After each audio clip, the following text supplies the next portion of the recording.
Très clairement, c'est pas le meilleur que j'ai goûté, mais bon, j'ai que ça. Enfin bref.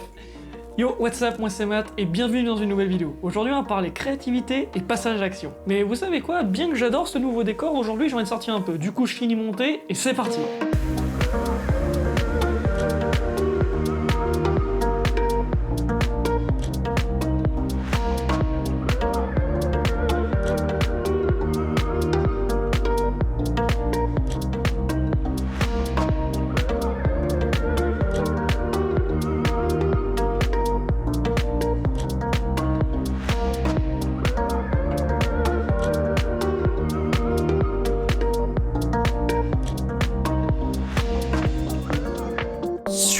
Bon bah voilà, on se retrouve dehors et franchement c'est cool, il fait beau, il fait chaud et ouais non en fait il fait vraiment trop chaud. 30 degrés franchement c'est pas supportable. Décidément je crois que je préfère vraiment de loin l'hiver. Enfin bref, c'est pas l'idée de ce vlog. Aujourd'hui l'idée c'est surtout parce que vu qu'on arrive bientôt à la saison estivale, bah, ça veut dire que ça va faire 1 an que j'ai commencé la photo et la vidéo. Et je trouvais ça intéressant de revenir avec vous sur cette première année de découverte dans ce milieu, mais aussi de vous parler un petit peu de toutes les erreurs que j'ai pu faire. Parce que alors, il faut savoir qu'à la base, en plus, vous m'auriez dit il y a 1 an que je me retrouverais là aujourd'hui à faire des vidéos, ben en fait je vous aurais sans doute pas cru, parce qu'à la base, moi vraiment ce que je voulais faire c'était de la photo pure et dure, et même pour être plus précis, de l'astrophoto, étant donné que je suis un grand passionné de l'astronomie.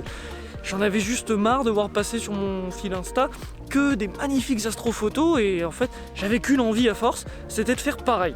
Et du coup finalement juillet dernier j'ai craqué et j'ai acheté mon moitié.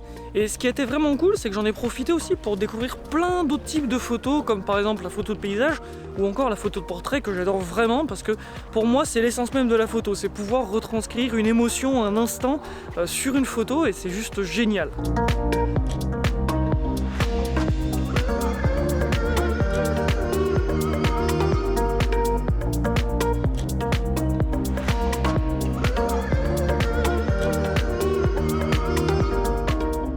Mais également aussi en 1 an j'ai fait pas mal d'erreurs et c'est en partie pour ça que je me suis lancé à faire des vidéos sur YouTube, étant donné que je voulais partager mon évolution en photo et en vidéo, mais également aussi vous partager les erreurs que j'ai pu faire afin que vous évitiez de refaire celles-ci. Et je pense que l'erreur principale que j'ai faite durant toute cette année, c'est d'avoir eu à un moment peur de me lancer à faire des vidéos.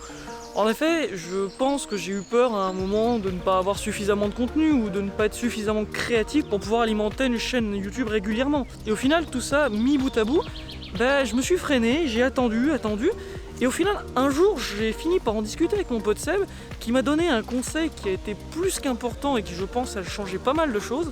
Ça a été simplement de foncer, d'arrêter de me prendre la tête et d'essayer juste de voir et peut-être de me tromper et d'apprendre de mes erreurs. Et franchement, ce conseil a été incroyablement vrai. Depuis que je me suis lancé sur YouTube, je suis en fait finalement plus créatif que ce que j'avais imaginé. Ça m'a fait comprendre que toutes les peurs que je pouvais avoir, c'était juste des peurs qui étaient totalement injustifiées parce que je connaissais pas du tout ce qu'était le rythme de travail qu'il fallait fournir pour faire des vidéos régulièrement.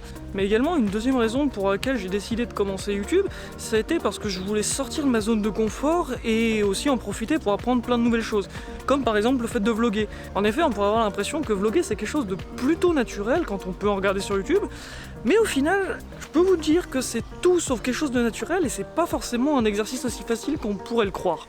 Et je peux prendre comme exemple ce vlog, puisqu'en réalité c'est la 3e fois que j'essaye de tourner celui-ci. En effet, les 2 premières fois, j'étais pas forcément fan du résultat, donc au final, j'ai fait des erreurs, j'ai regardé, j'ai appris de celle-ci, et cette fois, j'ai décidé d'y retourner une 3e fois, parce qu'au final, c'est ça qui est intéressant, c'est faire des erreurs, apprendre de celle-ci et s'améliorer. Donc au final, si j'ai vraiment appris quelque chose cette année, c'est que en fait, par moment, quand on a peur de se lancer à faire quelque chose, et je dis pas forcément ça que pour YouTube, c'est valable pour plein d'autres domaines, quand on a peur de se lancer à faire quelque chose, des fois, il faut arrêter de se prendre la tête et juste essayer une première fois et voir ce qu'on peut y apprendre. Et de manière générale, je dirais que c'est ça l'important en fait. C'est tester sans cesse des nouvelles choses, faire des erreurs, apprendre de ces mêmes erreurs et évoluer. Voilà qui termine ce 2e vlog, j'espère que celui-ci vous aura plu et intéressé. Si ce n'est pas déjà le cas, je vous invite à vous abonner, à mettre la cloche et un pouce bleu. Et sur ce, n'oubliez pas qu'il ne faut pas apprendre à faire, mais faire pour apprendre. C'était Matt, salut!